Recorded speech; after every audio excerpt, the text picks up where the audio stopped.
Hey, what's up guys and gals? It's me, your old buddy Mr. Moose, back with another Farming Simulator 2015 mod showcase. Today we're taking a look at the new John Deere 8600i forage harvester that was put out by Sinister this week. It's gained a lot of interest from you guys, so I thought we'd do a little mod showcase on it today and just kind of give it a once over. It's a good looking mod. I can tell why so many people are interested in it. He's got a lot of detail in this. I mean, just look at the front plate here, how he's got it all worn and scraped up and beat up. It's got little nicks and scratches in it. That's really nice. But then in contrast to it, the rest of the machine looks like it's brand new off the showroom floor, which is kind of interesting. You got wear and tear in the front, but it's all shiny goodness back here in the back as we move around it, and just give you a once over on the details of the model itself. You will notice it's got the European speed sticker on it, but it's got Illinois plates on it. I thought that was kind of cute. Let's see. Alright, so there it is. You notice it's got air lines on the front wheels. I'll show you that in a minute, but it actually has the ability to raise and lower the tire pressure on the wheels, which I thought was a neat little aspect of it. But overall, good looking mod. So if you download this file, you're going to get a zip file that has to be decompressed. Inside of it, you're going to find 6 files. Each file represents one of these items that is right out here in the front. So of course you get the 8600i. You're going to get this Mayer back plate that goes on the back, or back, I think it's called back rig. This hooks to the back of it, serves as a back protector, as a like a brush guard, but it's also got a low hitch on it, so you can hook up like a forage wagon or something like that to tow behind, maybe like a Fleegle bull, something like that that you want to tow. Then you've got your John Deere 659, which is like your easy flow head that you're going to use to collect up your straw or grass windrow and put that in. Then you got your John Deere 686 corn head for doing your corn silage. And look, it's got some wear and tear on the bottom plates of it. It's a little bit dirty on the top. More wear and tear on this side of it. Kind of cool. It's got some scrapage right there where your chaff would flow through it. Pretty neat. Then we come over here. We've got the Zern Profi Cut 620. And this would be what you did if you wanted to chaff out your wheat or barley or something like that. Also, if you just want to go direct cut grass, you can use that for it. Is it bouncing around a little bit? Yeah, it's bouncing around just a little bit. A little unstable. Yeah, that's not good. And then you got your Zern 620 trailer here to haul your Zern head to the field. Since you do have a big wide head on that. So that's it. That's the whole package. Again, 6 files. So if you do download this, make sure the first thing you do is decompress the first file, which is going to say unzip me immediately. I think is what the file that you download says. Unzip it. There'll be 6 files in there. Those 6 files are dragged into your mods folder, and then you can go catch this in the store. So let's jump in the store and take a look at it. And we're going to go into mods, harvester, and you'll find your John Deere 8600i for $286,089. That's pretty cheap as far as a forage harvester goes. I think your Crone's like $415,000. The New Holland's like $389,000. So that's kind of on the cheap side. That's really about $100,000 if you look at it. In the ballpark, $120,000 cheaper than what the stock stuff is from Giant, so it saves you a little bit of money. So there it is there, and then we go into headers, and here we'll find the Zern 620 for $22,000. Then we come down here, you find the John Deere the John Deere 686. That comes stock in yellow. Is default, $25,165, and then the 659 has a color picker on it. You can pick whatever color you want. So if you decided to buy it, you can take the default John Deere yellow, or you can pick a different color. So those are there. Then we come to header trailers. Your Zern 620 carrier, that's another 19,000 right there. And then the last piece was the Meyer back rig. That's under miscellaneous, and you'll find it right here. Meyer back rig for the JD 8600. That's $2,200 there in the store for you. So a lot of little implements, a lot of little bells and whistles with it. At the end of the day, it's a forage harvester, and you go out and do some cutting with it, and it looks pretty cool. Let's jump up into it, give you a look at the interior on this baby. And it's good. Like I said, he's done a lot of detail with it. If we start up here and just kind of look around, you got your radio up in the top. Not a whole lot of fancy controls for AC or anything else like that up there. Everything is down here on the console on the side. All your climate control and everything. Pretty standard controls for a more modern John Deere. You've got your wheel pressure system over here on the side that we were talking about, so that you can raise and lower the wheel pressure. You actually interact with it off of a menu. I'll go ahead and bring the help menu up so we can see what controls we have. I haven't been able to find any sort of IC or anything. I've slapped all the usual suspect buttons, and I really haven't seen anything pop up.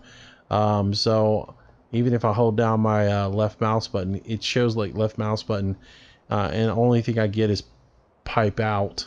So I don't see any kind of special controls for IC. So the only thing I've noticed about the interactive part of this is you've got tilt steering, and if you notice in the help menu, there is no button default assigned to it. I guess you'll have to go into the config file if you want to assign the tilt steering wheel. If that bugs you that much, you'll probably have to go into the configurations and assign something to tilt the steering wheel. Otherwise, you can just leave it out there and have extra long arms. And you know, that's all whether IC bothers you or not. Other features that you have your active cam. You pump that up, you get a rear cam for backing up, which is nice to have. I'd rather see that like up on a window or something, or you know, on a computer screen somewhere, other than just popping up right in the middle of me. And then you see that N is for lower tire pressure. If we jump out and you watch what happens, if I hit N, he squats down a little bit, gets a little flat tire action there going, so you get more contact in the field. Comes in handy sometimes when you got really wet conditions. Let's see. Then anything else really special about it? I don't think so. Let's go ahead and fire it up, give it the old sound test, see how it sounds. We'll start inside. Oh yeah, the other thing that is on it is the mirrors. The mirrors collapse in like they do on most high-end tractors these days. You hit keypad 9, they'll close in. So like when you're going into a barn, or if you're in an area that's got a whole lot of tree limbs or something like that, you want to fold them in so they don't get knocked around. But I think that's the only other little piece of interactivity that I saw on the tractor itself. So let's go ahead and fire up, see how she sounds. This will be your interior sound.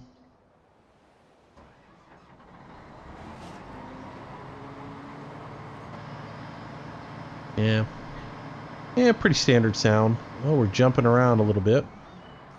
Exterior, start her up.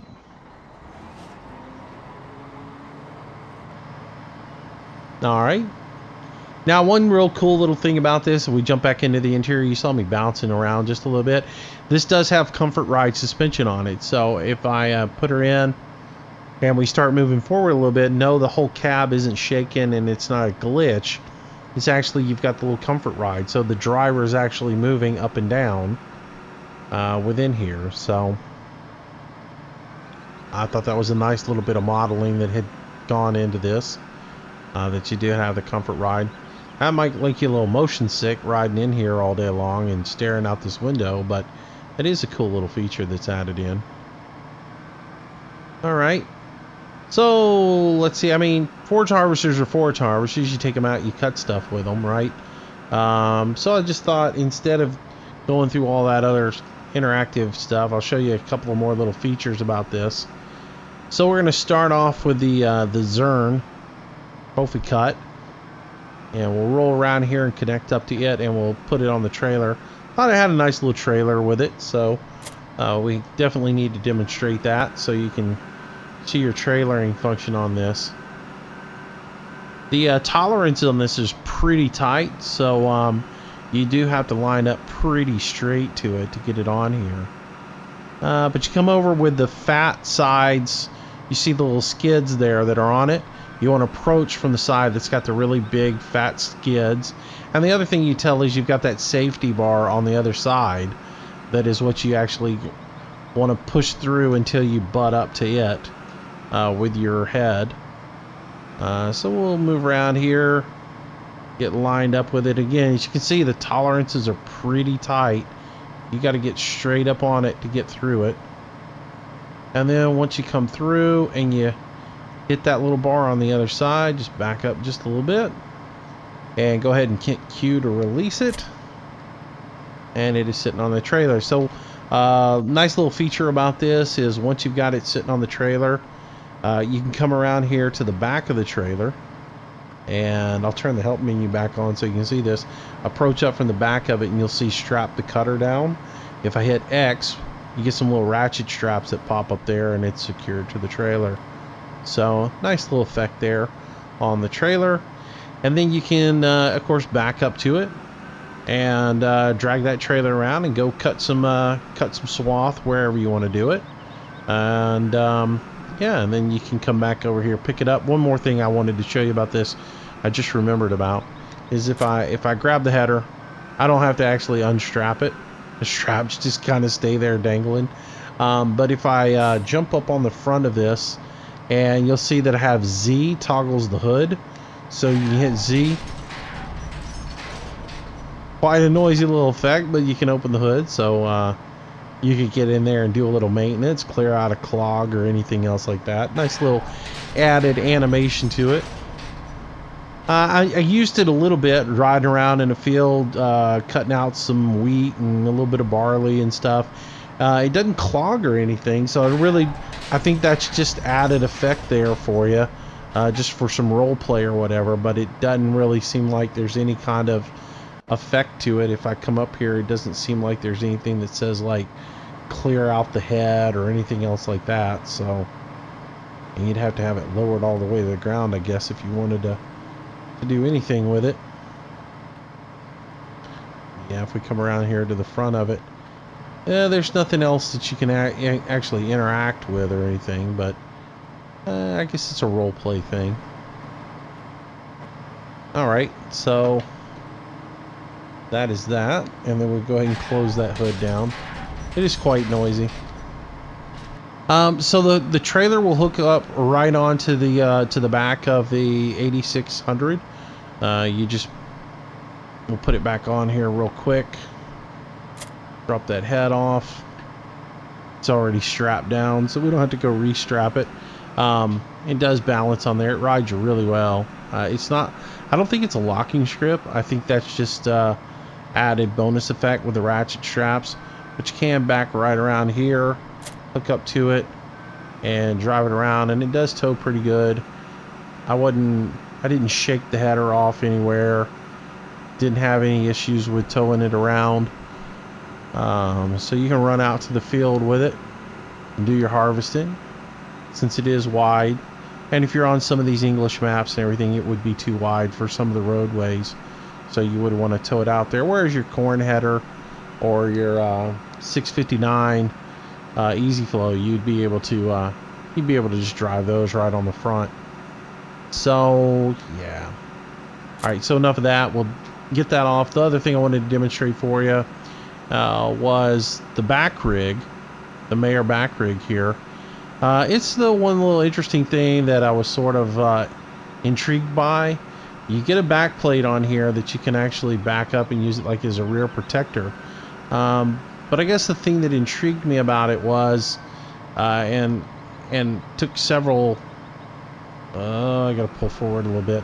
It's got these little stabilizer legs that pop out the bottom of it to keep it standing up while you've got it off of the harvester. You put this thing on here and you'll see they disappear. Now you've got this like back plate, protector plate, to keep you from tearing up the back of your tractor. It does have the low hitch on it, so if I went in here real quick and I bought an auger wagon or a forage wagon. Actually, you know what? Let's it will pull a forage wagon, but let's grab like a tipper. Let's grab like a Flegel bull.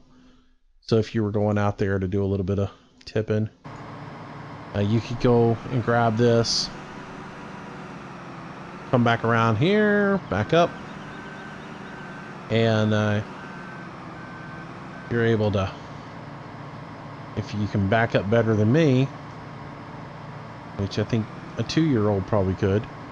Yeah, let's see if you can hook up to it.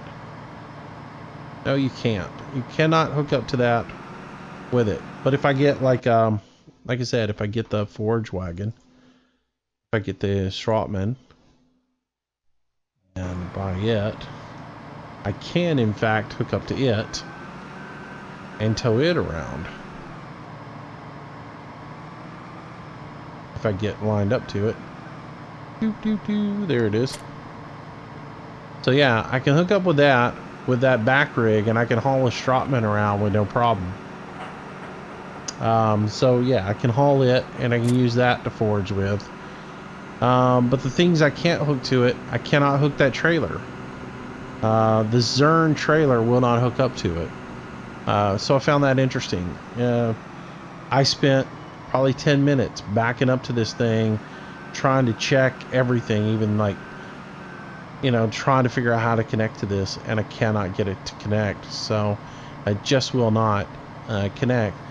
And you can't use the pin housing there to connect into it. So yeah, I found that just intriguing to, you know, to the fact that you go through the fact that you model that and you add that addition to it as a rear protector and a low hitch, but it doesn't work with, it only works with select trailers, you know.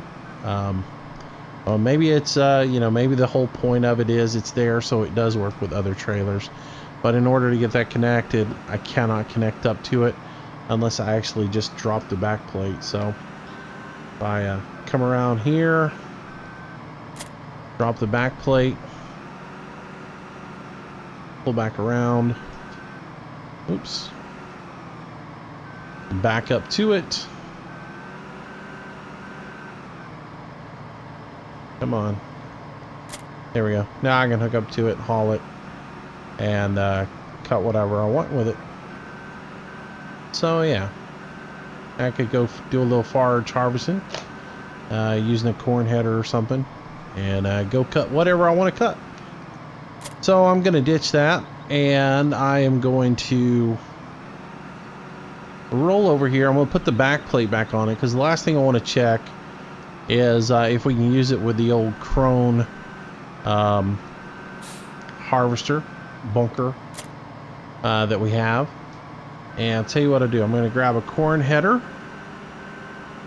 or the 686, and we'll head over to a cornfield that I have set up, and we'll do a little harvesting. Be right back.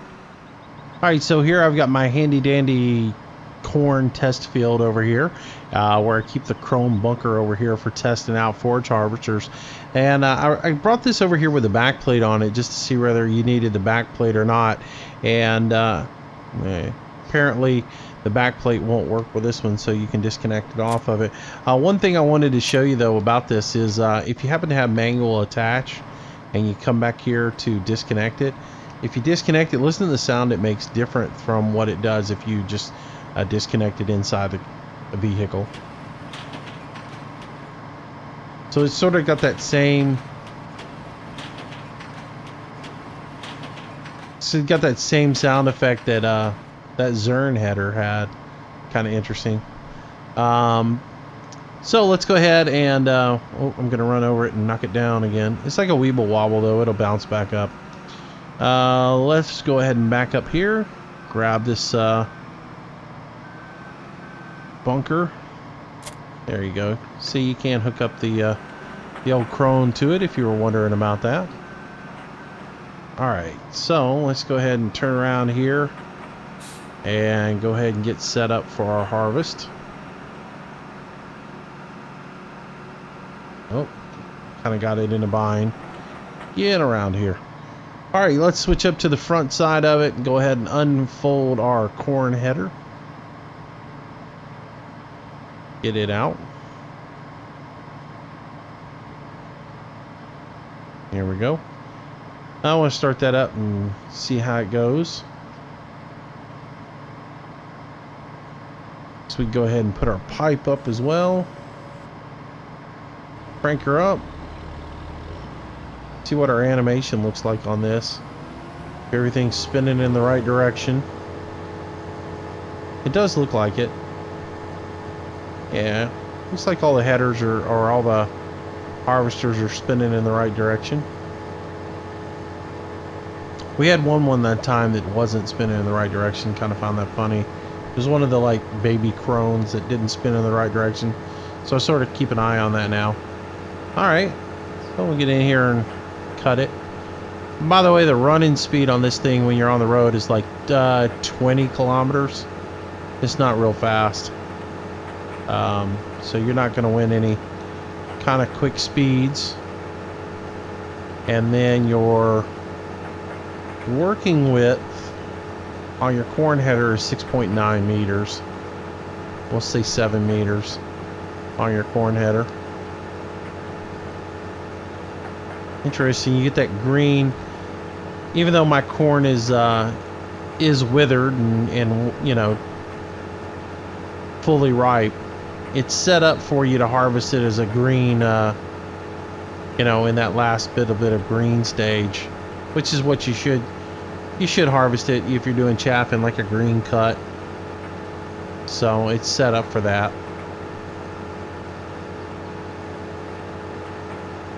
All right.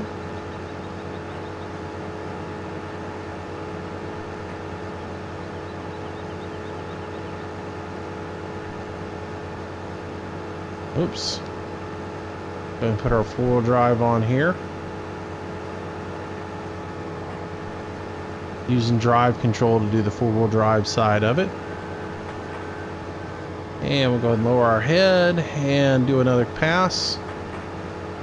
Check out our particle animation coming out. And again, even the particle animation is set up for green chaff. So you can see it's got a lot of green mixed in with your particle animation on that. So it's intended for you to use like the green chaff mod for doing your harvesting. If you don't have green chaff mod in, you can download that and put it in, and it just lets you cut a stage early, so you don't have to wait for it to fully ripen, so you can actually cut your corn when it's still green. And the animation on the harvest is set up so that you can do that. Very cool. And again, if you were having traction issues, you could hit the old N button and drop her down like a lowrider. Kind of a cool little nifty effect if you wanted to do that. I don't really think it has anything to do with the traction. It's just a visual effect. But pretty nice little mod there. A lot of attention to detail. Let's do one cut interior or inside so you guys can see the whole comfort ride suspension. Oops.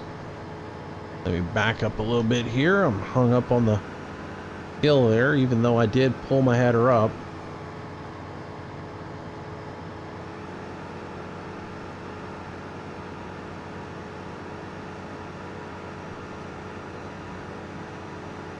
Doesn't necessarily like that bunker on the back of it. Back up just a little bit here so I can reset and drop my head, and I'll go ahead and start cutting. Yeah, it's not making really good turns with that bunker on the back. So here's your interior with your comfort ride.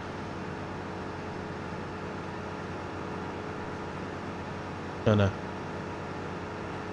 bounce around quite a bit with that.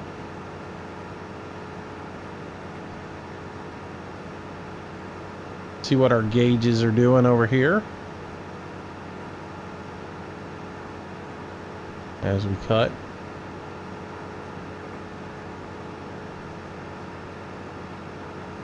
Not much. Basically just your RPMs. So, but there you have it, the John Deere 8600i.